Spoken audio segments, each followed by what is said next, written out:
Another groundwater resource worth mentioning is superheated groundwater that's able to provide us with energy.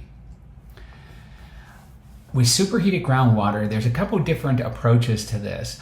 One approach shown on the left here would be widely used in countries like Iceland. Of course, Iceland is on a divergent plate boundary and has a lot of, and the magma is directly beneath the thin crust there, the thin lithosphere, and there's a lot of geothermal energy there. And in those cases, a lot of times they're just drilling down into the bedrock, into a fractured geothermal reservoir.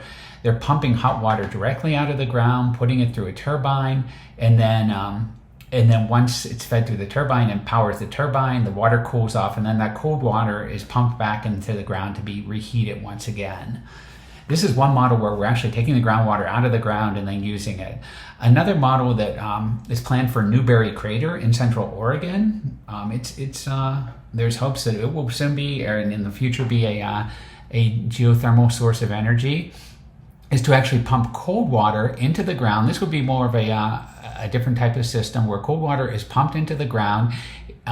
There's no groundwater down here. We're pumping right into rocks that have been fractured, and those rocks that have been fractured are going to heat up the water, and that hot water is then going to be pumped out of the ground and pumped up to the surface in order to power turbines once again. This is a far advanced technology in Iceland. Iceland, 2/3 of its energy comes from geothermal energy. Here's a geothermal power plant in Iceland. And in addition to just electricity and other types of energy, 90% of homes in Iceland are heated by hot water that's being pumped out of the ground in this way. And of course, you need a lot of geothermal energy in order to do this, because that water isn't going to stay hot forever.